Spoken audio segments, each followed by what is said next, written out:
හයි කොහමද හැමෝටම ඔන්න ඉතින් අදාරන් ආවා මගේ විදිහට හදන චිකන්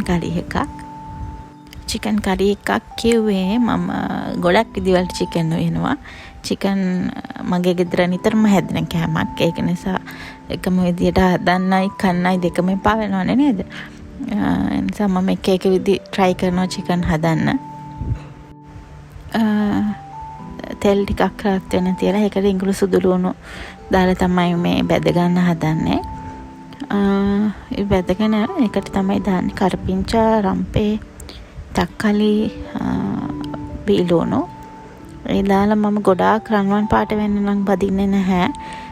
තක්කලි ටික චුට්ටක් soft වෙනකන් තමයි ටෙම්පරාදු කරගන්න.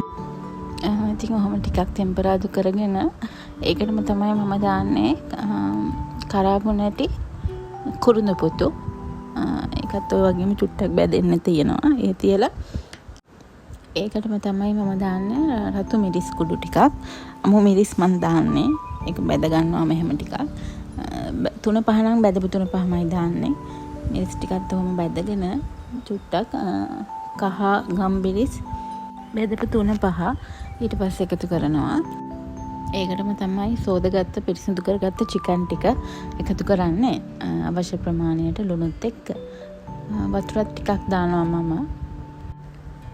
ඉතින් අපිට උයනකොට නීති නැහැනේ නේද එක විදිහකට උයන්න ඕනේ මේ විදිහට උයන්න ඕනේ කියලා කොහෙවත් නැහැනේ ඉතින් එහෙනම් තමන් හොයාගන්න දේවල් එක්ක තමන් කැමති දේවල් එක්ක තමන් කැමති පහේ වර්ග එක්ක නේද කැමති රසකට කැමති සුවඳකට අපිට කෑම අපි කැමති විදිහකට උයා ගන්න පුළුවන්. මොකද එහෙම කියන්නේ මගේ අම්මා හරි රසට කෑම උයනවා. මම මෙච්චර කාලයකට කාලා තියෙන රසම කෑම උයන්නේ අපේ අම්මා. මම උයන්න ඉගෙන ගත්තෙත් අම්මගෙන් ඉතින්. එයා හදන විදිහට ඒත් අම්මා උයන්නේ එකම විදිහකට. අම්මා එතනින් එහාට වෙනස් වෙන්න කැමති නැහැ. ඉතින් එයාට තියෙන්නේ fixed recipes ටිකක්.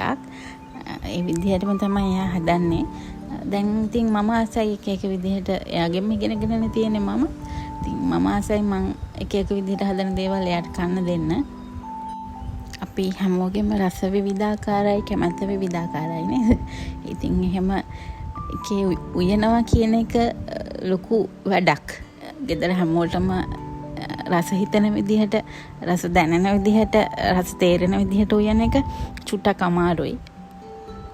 ඒක දන්නේ හැමදාම 3 වේලක් උයන අපි නේද? ගෙදර අම්මලානේ ගෙදර කාන්තාවනේ ඒක දන්නේ උයන්නේ. ඉතින් උයන්න අද මොනවද ගන්නෙ? මේකත් එක්ක මේ එළවලු මැච් වෙනවද? ඉතින් එහෙමත් ගැලපෙන්නත් එපයි නේද? අපි ගැලපෙන්නනේ උයන්නේ. එළවලු අරගෙන මස් මාළු ඕනම දෙයක්. ඉතින් ගැලපෙනවද? මෙයා කැමතිද කවුද මේකට අකමැති නම් ඒ දේ අපි වෙනස් කරනවා අකමැති දෙයක් අපි උයන්නේ නැහැ නේද කවුරු හරි කන්න අකමැති දෙයක් තියෙනවා නම් ගෙදර ඒ දෙයම අපි උයන්නේ නැහැ ඉතින් උයනවා කියන එක සහ උයන්න දෙයක් හිතනවා කියන එකම අපිට ලොකු වැඩක් නේද ඒක කරනකොට තමයි තේරෙන්නේ හිතන්නකෝ එච්චර ලොකු දෙයක් අපි හරි සාමාන්‍ය පොඩි දෙයක් කරගෙන උදේ දවල් හවස 3 වරුවක් දවස ගානේ කරන එක කොහොමද නේද අපිට ඒක හිතෙන්නේ නැහැ දැනෙන්නේ නැහනේ හිතලා බැලුවොත් ඇත්තටම අපි ලොකු දෙයක් කරලානේ ඒකෙම බරක් නොවෙන්නේ අපි ආසාවෙන් කරන නිසා වෙන්නේ නැති මගේ ගැනනේ මම කියන්න දන්නේ ඉතින් ඒක මට බරක් නොවිච්ච හින්දා වෙන්නේ නැති මම උයන්න ආස වෙච්ච හින්දා එක විදියට ගෙදර අයට රසට කන්න දෙන්න කැමති හින්දා වෙන්නේ නැති ඒක එච්චර ලොකු දෙයක් නොවෙන්නේ ඒත් ඉතින් අපි ලොකු වැඩක් කරලා ගෙදර හැමෝටම රසට ගෙදර ඉන්න හැමෝගෙම රස අඳුරගෙන එක එක්කෙනාට වෙන්වෙන්ව කැමති දේවල් හදන එක නේද? ඉතින් ඔයත් හිතනවා නම් මම ගෙදරට වෙලා උයනක විතරයි කරන්නේ කියලා ඒක පොඩි පුංචි දෙයක් නෙමෙයි. ගෙදර වැඩත් එක්ක බලද්දී උයනක සාමාන්‍ය දෙයක් වගේ පෙනුනට ඔයා ඒක රසට කැමැත්තෙන් හරි ආදරෙන් ගෙදර අයට උයනවා නම් ඔයාට ඒකම ඇති සතුටු වෙන්න නේද? ගෙදර අය කනවා නම් හදපු උයපු දවස් ගානේ උයන හැමදේම යාලා කනවා නම් රසයි කියනවා නම් ඒක තේරෙනවනේ ආසාවෙන් කනකොට නේද? ඒකටත් සන්තෝසයිනේ අපිට. ඉතින් ඔයාට සතුටු වෙන්න පුළුවන් ඒකිනොත්.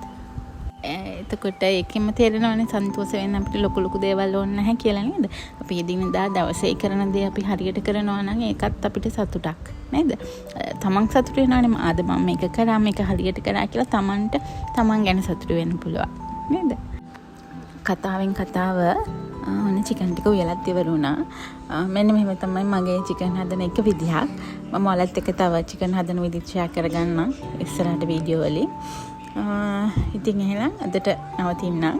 ආයෙත් හෙට හම්බෙමු තවත් වීඩියෝ එකකින්. ඔයාලා හැමෝටම සුබ දවසක්. හැමෝම මගේ Facebook page එකත් එක්කත් එකතු වෙන්න. Mom's Life with Chatu Facebook page එක. ඒක මං channel එකත් subscribe කරගෙන like කරන්න, share කරන්න අමතක කරන්න එපා.